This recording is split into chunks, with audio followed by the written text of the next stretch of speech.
What's going on, guys? My name is James. Welcome back to the channel. So today we're going to be doing a wrenching 101 repair basics. So I got this video idea from a girl that she just bought a motorcycle and she has no clue where to start in case, her motorcycle breaks down, or things she should be looking for, or even how to repair or start to repair her motorcycle. So, and I'm sure a lot of young guys will probably appreciate this video as well. We're going to go over the tools that you're going to need, just the general tools, and then from there I'm going to probably go through a couple applications and show you what to look for on a motorcycle, the things that you definitely need to be looking out for, and just the little details. And for me, I'm a motorcycle mechanic, so I've been doing this for 15, almost 20 years. So if you guys have any questions, put them in the comment box below, and I'll definitely check them out and try to answer them the best I can. But let's jump right into this video.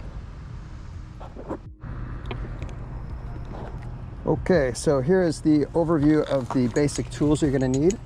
We're going to start with the multimeter, and that's going to be for checking resistance. It's going to be checking for voltage, a lot of different things that you can use for your multimeter. But usually the biggest one is going to be checking your battery and making sure that the voltage is going to be there. And then once you start up the bike, you can check to see if your stator is running well. That's going to be your alternator. All right, second thing you're going to need is just a garbage knife that you can just scrape off post terminals, get gunk off of. You're going to want a razor blade. This is going to be for getting off gaskets and things like that.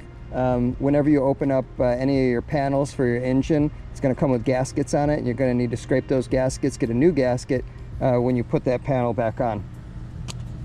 You're going to need a magnet. And this magnet's awesome. There's so many times where you'll drop a screw or a bolt and it'll get into a place in the bike where you just can't get to with your fingers, and you'll absolutely need a magnet. So with wrenches here, wrenches are going to come in standard and it's going to come in metric. I mainly use metric for almost all my stuff except for my spark plug. Spark plugs can come in metric or standard. Like my bike takes a 5/8 for the spark plug, but other bikes take different, metric or standard. But anyways, for your wrenches, I'd start out with getting metric, and you always want to get 2 of your wrenches in the same size, because one's going to be for holding the back of the nut, and then the other one's going to be actually holding the bolt so you can twist it off. So it's always good to get 2, at least in the most popular sizes, which are going to be 8, 10, 12, 14, 13, 15, 16, 17, 19, and I believe 22 are going to be probably the ones that you're going to use the most. But it's nice to just get a whole arrayment of it, so you don't have to worry about it and keep on going back and forth to the pawn store to get a new wrench, or go to Lowe's or Home Depot to get a new one. So you're also going to need Allen wrenches. These also come in standard and metric. These are good for a bunch of different bolt heads. You're going to have your needle nose pliers. That's going to be good for getting off of your tubes or any clips. It's going to make it a lot easier to get into tight places. You have your wire cutters, and that's going to be for say if a wire breaks, you need to strip them, and then you need to tie them together and put them together with electrical tape. So that's definitely something that you're going to need. This is going to be good for cutting zip ties, say if you need to get to a wiring harness or anything like that. You're going to need your locking pliers. Your locking pliers are going to be good for holding the back of bolts if you're trying to wrench something off. The smaller ones I use for the bottom of the carb, and that's going to be so you don't strip the Phillip head on top of it. You're going to need some mechanic gloves. This is going to be good for holding any type of greasy object so it doesn't slip on your hand. It's going to give you a little bit of heat protection. You're going to need your pick. That's going to be good for getting off gaskets. Sandpaper for cleaning off of spark plugs. You're going to need your Wire brush, that's going to be good for getting off any type of fouled out spark plugs. You're going to need your clips here, your pliers. This is going to be good for clamping down any type of fuel hoses or air hoses, anything you don't want to leak. That's going to be good for. You're going to need your mirror. That's going to be good for getting underneath the bike, so you can see what kind of bolt head or what kind of head that you're going to need for your bit. You're going to need your compression gauge. So if you have an older bike, this is definitely going to help you tell the life of the engine. You're going to need your gauges. These are going to be good for checking your valve clearances. This is what they call a feeler gauge. Whenever you have to adjust your valves, you're going to absolutely need these for the intake and the exhaust. For your ratchets, you're going to need a 1/4 inch. That's going to be the size of this square right here. And then you're going to need a 3/8 inch. That's going to be the size of this head right here as well. So, and then you're going to need some adapters. Now this is adapting from a 1/2 inch to 3/4, and this is going to be from 3/4 to a 1/4 inch. All right, and then you're going to have a bunch of different sockets. Your sockets, you're usually going to at least want to get from 14 down to probably 6 for the metric. And then you're going to have your bit heads as well. You're going to have your Allen bit heads, and then you're going to have your torque bit heads as well. And it depends on what kind of bike you have. BMWs tend to have unusual bit heads on them, so each bike you're going to have to change and figure out what you need and go from there. It's always good to have adapters and extensions as well, because that's going to get you into weird little places on the bike. All right, now we're going to switch over to screwdrivers. For flatheads, you're going to want to have a large, and you're going to want to have a small flathead. Small flathead's going to be for getting off of jets, your carbs. Your big flathead is going to be just all random things. For your Phillips, you're going to need a medium, and you're going to need a small. And that'll just be for random things from your brake housing, your master cylinder. You're going to need a Phillips for that. Usually taking off anything that's going to be on your handlebar, that's holding it on the handlebar, is usually going to be Phillips, or it's going to be a bolt. You can get a screwdriver set, and this is going to have some Torx, some security bits. See, these are going to be your Torx. They have that star bit on them. And then you're going to have some flatheads. You're going to have some Phillips as well. A couple Allens, a couple random ones. So that's going to be it for the screwdrivers. These are going to be more for your engine and your outside casing. These are going to be called torque wrenches. Torque wrenches, these are good for putting down the bolts on your engine, because you're going to have to tighten that to spec. You don't want to over tighten them, you don't want to under tighten them, because you don't want them coming loose on you while you're riding, and you don't want them to be getting stripped out either. This smaller one is going to be in inch pounds or Newton meters, and that's going to be for usually like your oil filter cap, different radiator caps, something that you don't want to strip those bolts on. Another thing you're going to need is WD-40. That's going to loosen your bolts. So if you have a vintage bike or anything like that, those things are going to be rusted on there for Lord knows how long. I had a bike that was rusted on, I think 14-15 years, and you let it sit with WD-40 on it, spray it all over. It's a penetrant and a lubricant, and it'll help you get that bolt off without stripping the head right off. Brake clean is going to be good for cleaning any type of brake parts, but it's also good for getting off any type of stickers. Say if you buy a bike from someone and you put like a bunch of weird monster stickers or this or that off there, that brake clean is going to strip it right off. Carb clean and choke cleaner, that's going to be good for your carburetor, or even cleaning, you know, parts of your gas tank, parts of any metal parts that have a bunch of gunk in them. You spray that in and it just breaks it on down. You're going to need two different types of hammers. You're going to need a metal hammer, and this is going to be for popping out axles or anything like if your engine's in your frame, you're going to need that to pop those bolts out.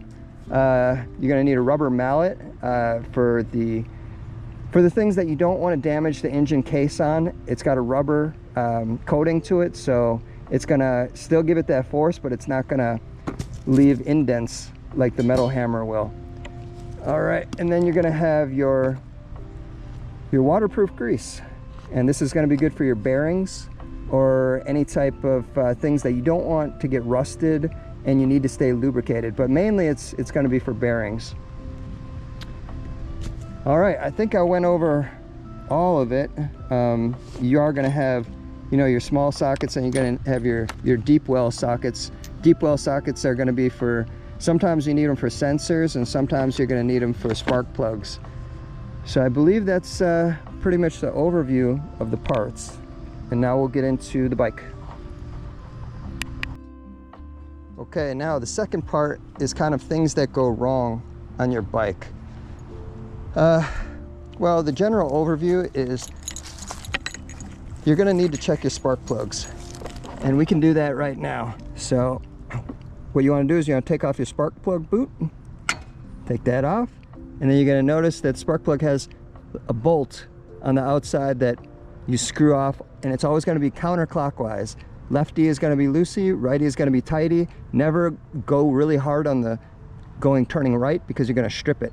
And you don't want to strip these because these are a pain in the butt. You have to get a helicoil and be very careful. I'll teach you a little things about getting out the spark plugs that make it a little bit easier. All right, so we'll take this, and we're going to need a 5/8, which I believe this is a 5/8 for a spark plug.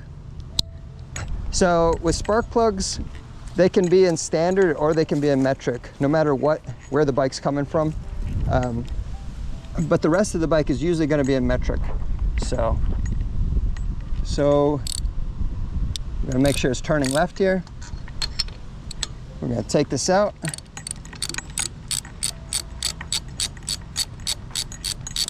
All right. Usually once you get it off a couple turns, then you could probably do it by hand.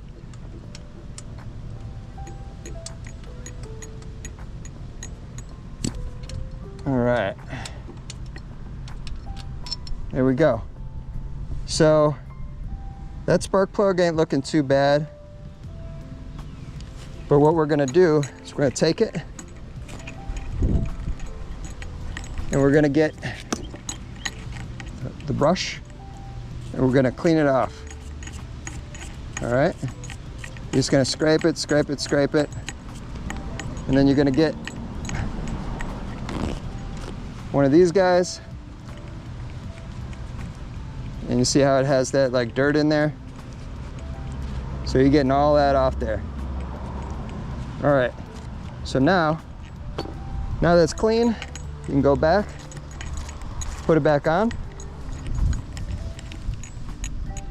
And you can do that with all your spark plugs. So now the trick with putting this back and not stripping it is always do it by hand first.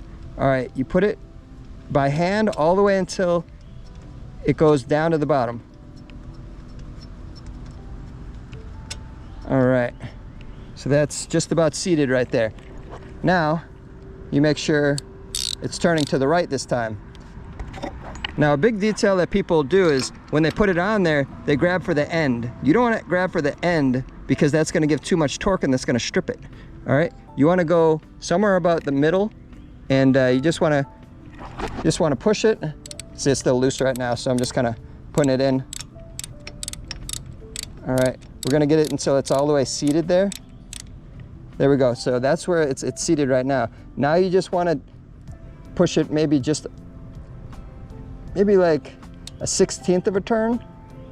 And you never wanna go way out here and use all your might. You just wanna go in here and usually just like a little wrist pressure, and that's good. You don't wanna over tighten it because these are made of aluminum and they'll strip on you, okay? So now putting the boot back on, you put it back on, and then you're gonna hear usually a click in there. And let's see if you can hear a click. See? Had a couple clicks actually. All right, so now on the DR650, you have inline fuel filter that's usually right here. I actually put another inline, a big one right in here, but there's another tiny one. So you can take that off and check that filter and see if it's clogged or not. But I took that one out and I put an inline fuel filter so I can see that it's all clean gas in there right now. All right, second thing that you want to do for general wrenching, general maintenance of the bike is your chain. All right, now you want this to be just about maybe an inch or just shy of an inch from going from here upward. Now if you can go more than an inch, then you know you're losing horsepower and it's not going to help your bike in any way, and it's going to be kind of dangerous. So you want to keep that at about 1 inch of play or just under 1 inch of play. That's going to be your best bet. All right, another thing is checking out the links, making sure that there's not a bunch of crap in there, like not a bunch of dirt and sludge and shit like that. If you're going off-roading, you definitely want to clean your chain a lot more. All right, second and third thing is you always want to check your if you have spokes on your bike, you want to go through each and every one of them, and if they're loose or they're twisting, you want to tighten these up. Same thing, righty tighty, lefty loosey. So, and all of these seem pretty solid. All right, you want to check your tires. Now on your tires, there's usually going to be little wear bars in between here, and here we go, here's one right here. You can see that little bar in there. Now once this rubber goes close to that bar, that's when you want to change that tire, because anything going past that bar is going to be dangerous for you. Remember, you only got 2 wheels on a motorcycle, so you want to make sure that you're being as safe as possible. So, but yeah, these tires have a ton of tread left on them. Let's see here. Another thing is kind of checking your rotors. If there's like big scratches or dings on here, you want to definitely replace those, but this is smooth as butter. So most of them are going to be pretty smooth. Another thing is to check your brake pads. And these probably got another riding season left on them. They're just about getting to the end of their life, but they're still safe to be on there. Another thing is you're going to check your brake reservoir, and you can see there's usually 2 lines. It'll have an upper and then a lower line. You want your fluid to be right in the middle there, and you want to make sure that fluid is clear. If that fluid is orange or if it's brown, you definitely want to replace that. All right, you want to check out your springs here. Make sure these are basically your light spring, and this is going to be bringing your spring back up, your tension spring. This is your brake right here, making sure everything's looking properly, nothing's broken. You're all good there. All right, you check out your oil filter, make sure there's no rocks or anything that's damaged it anywhere, and that's looking pretty good. All right, you know, look at your engine, see if there's any leakage coming from anywhere. You want to tip your bike level, and you want to see what that oil is looking like. As you can see, it's pretty clear, and it's right in the full and empty slot. You have same with your brake master cylinder. You got your top and your low, and as long as you're in between there, you're good to go. Another thing that you can always check is your fork. You just take off the fork boot, move it up a little bit, and see if there's any oil in there. All right, we'll go around, and you have your brake master cylinder. Now for some reason mine is blacked out. I think there's a gasket that goes over it, so it doesn't show you, so you actually have to take off the lid, and on these it's just the Phillips. Put a Phillips in there, turn it to the left, look, there'll be a gasket under there, and see if it's full or not. Make sure that you know, everything's returning properly. But besides that, it's kind of almost the whole shebang that you're looking for. We'll take off some of these panels as well, and I'll show you what's behind here on most bikes.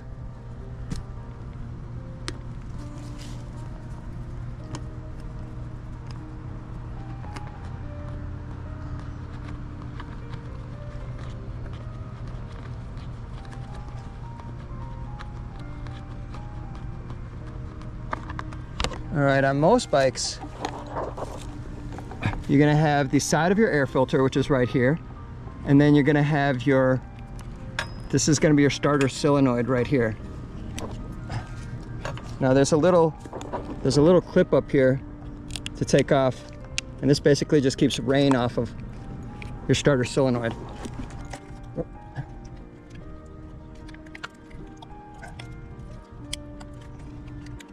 There we go. So there's a fuse under here, and you want to check to make sure that this fuse isn't blown. You just take it out with your needle nose, which we'll grab over here. Oh, where are you, needle nose? I'm losing my mind. Oh, here it is. It's hiding. All right. So you take that out.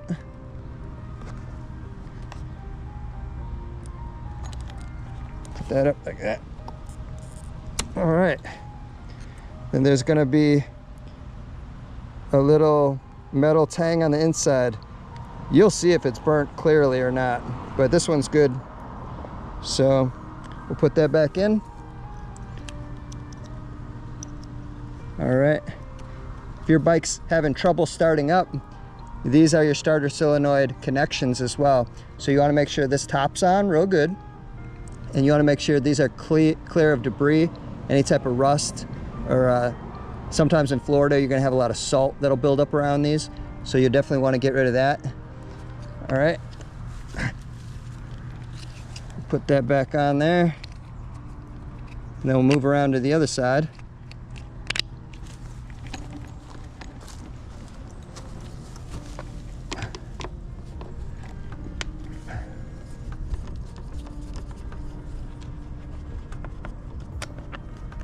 All right, take those off. Now here, you're gonna have your air filter. So you just take off these little screws here. And this is gonna be the place where most bikes are gonna have their air filter at.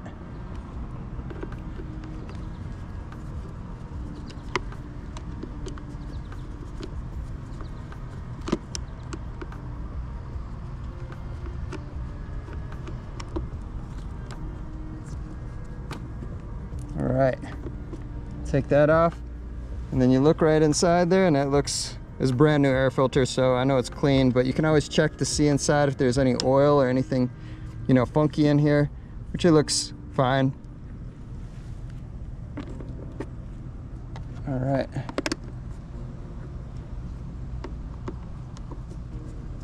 I'll put that all back on later. And we're gonna do one more thing, which is take off the seat. So these have two bolts here, one right here and one on the other side. So we're gonna grab our ratchet. Ratchet's right here. And I believe it's a 12. Yep, 12. Just gonna take these off.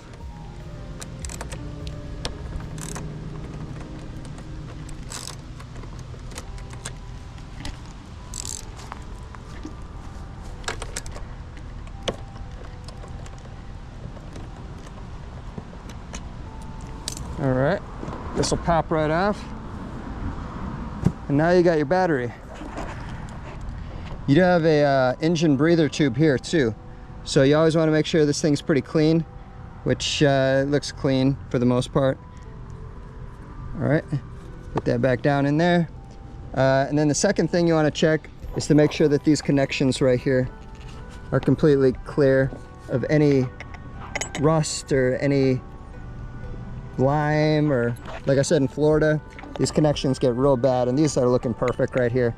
So, but yeah, so that's basically an overview of all the things that you want to check. Make sure that your bike's running good, and all the safety features are on there.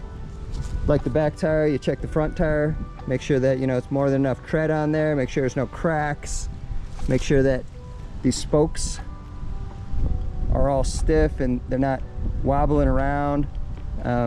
You check to see if there's you know, any brake fluid or anything like that leaking around here, because if there's brake fluid on here, that's real dangerous, because then your brake pads will just get mucky and they may or may not stop your bike. So you definitely want to make sure that this is clear and dry and doesn't have any rusting or pitting on it, because that'll wreck a lot of different things. You know, just kind of take a look over, you know, the engine, see, oh, well, is there any, you know, oil leaking, you know, either at the top by the valves, or, you know, in the middle of the engine, or the bottom, you know, because these all have little gaskets. Whenever you're looking at, like, say, your stator, which is your alternator on your bike, you're going to take off this cover, and there's going to be a gasket that runs all along here. So, and then you're going to need to clean it when you put it back and put a new gasket on here. So that's one way of going about it. You're also going to have your gasket, or your gear in here, and that's going to spin, and that's what gives you power right here, and you want to make sure that's clean as well. But I just checked that the other day, so I'm sure that that's good. And then this is going to be your starter right here, so just check to make sure everything's working good. All right, well, thanks for watching, and hopefully you got something out of this video. If you have any questions, like I said, put them down in the comment box below, and I'll try to answer them the best I can. All right, take care, guys. Bye.